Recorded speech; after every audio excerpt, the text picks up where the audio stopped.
The debate between rehabilitation and punishment of criminals has been a heated topic in America for centuries. The Pennsylvania Quakers established the first prison in 1790, which originally favored rehabilitation. Appalled by European dungeons, the Quakers set out to create a peaceful environment where convicts could study the Bible and eventually re-enter society after becoming enlightened. However, by the end of the Civil War, the American public began favoring punishment due to the large number of war crimes. Then, as crime began to decline in the 1900s, an emphasis was placed on aiding prisoners to prevent future crimes. Rehabilitation has remained a debatable issue in the American prison systems today. Prison has proven to be an effective form of punishment in America, however there are certain limitations. An important benefit of prisons is that they are able to protect civilians by keeping convicts off the streets and locked behind bars. Society's right to protection is closely linked to the use of prisons. Not to mention, prisons are closely tied to the criminal justice system. The use of jails as punishment sends Americans a message that unlawful behavior will not be tolerated and discourages future crimes. Offenders are given a sentence to serve in jail, which offers a sense of justice to victims and law-abiding citizens. Jails have been shown to provide structure and discipline to criminals because they must abide a strict daily schedule. Many inmates can acquire a job within the prison, which allows them to save their earnings to purchase snacks or personal hygiene products. An inmate can be transformed into a more civically engaged American during their time spent in jail. Classes are offered which teach illiterate inmates how to read. A study by RAND Corporation showed that inmates completing a GED program were 43% less likely to return to prison when compared to their peers. Additionally, many prisons provide psychiatrists to aid prisoners who deal with mental disorders. Through counseling and anger management classes, inmates are allowed to re-enter society as beneficial members of the community. A past inmate gives an account of how serving a term in prison has transformed his life. I went in at the age of 22 and I was released when I was 50. Police officers were shot, I was shot twice. The bullet's still in my head, I have to speak with the plate. You can't allow the situations in the world around you to influence you in any kind of a negative way, because if they do, the only person who's going to lose is you. However, American prisons have been accused of neglecting to care for mental illnesses and fostering a violent atmosphere for inmates. Although psychiatrists are present in prisons, it is difficult for prisoners to receive enough attention and meaningful rehabilitation services due to the large number of prisoners and the lack of sufficient mental health professionals. Since many convicts are not receiving proper treatment, they are more likely to re-enter society with the same mental state which caused them to be convicted in the first place. The United States Justice Department reports that 70% of released prisoners are rearrested within 3 years. Prisons have been criticized for the violence among inmates and by correction officers. This drastic difference in power between prisoners and guards has led to corruption and abuse of power.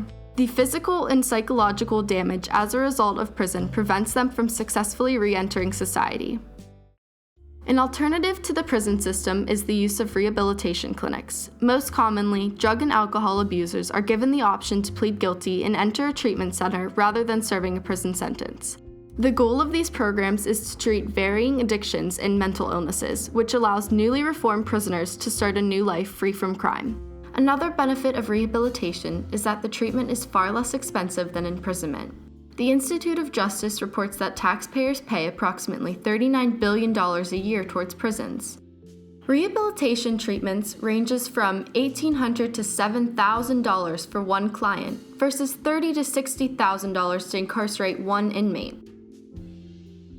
At an NAACP convention, President Obama advocated for the need to reform the American prison system because petty drug crimes are costing billions. We've also locked up more and more nonviolent drug offenders than ever before for longer than ever before. And that is the real reason our prison population is so high. If you're a low-level drug dealer or you violate your parole, you owe some debt to society. You have to be held accountable and make amends. But you don't owe 20 years. You don't owe a life sentence. Not only can criminal rehab help alleviate overcrowded prisons, but it can also help discourage future crime. Rehabilitation has been shown to greatly reduce the number of repeat offenders who return to jail. However, there are certain limitations when it comes to rehabilitation services. Rehabilitation programs have been said to decrease the legitimacy of the legal system since it is portrayed as an easy way out. It is also important to note that some offenders who suffer from a psychopathic personality disorder can easily manipulate mental health professionals. This could result in the convict appearing to be cured and thus released when the convict is in fact still very troubled. This means that the whole goal of the program, to reform the convict, has been wasted. It is also important to note that there are limitations to the extent at which rehabilitation services can be used.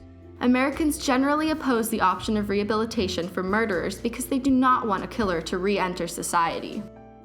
It is clear that the American prison system began with good intentions, but over the years, these have ultimately diminished. The American prison system needs to undergo a massive change in order to help prisoners suffering from mental illnesses. Perhaps the United States could model their prisons after Norway's widely successful programs. Norway relies on a restorative justice system, which focuses on repairment rather than punishment. Norway's incarceration rate is approximately 75 prisoners for every 100,000 people, compared to the United States at 707 for every 100,000 people, which is in fact the highest in the world. In retrospect, prisons in America have been useful for sentencing civilians guilty of serious sexual and violent crimes, as it allows the perpetrator to receive proper punishment. However, prisons fail to take into account the high cost of housing inmates convicted of substance abuse and their inevitable rearrest. Rehabilitation services can transform a convict's life by curing an addiction and reshaping their cognition. Patients who complete the program are able to successfully transition back into society with the proper skills to acquire a job and thus avoid future sentences. So, while prisons have been an effective means for ensuring the security of Americans, perhaps it's time to reevaluate this old age system.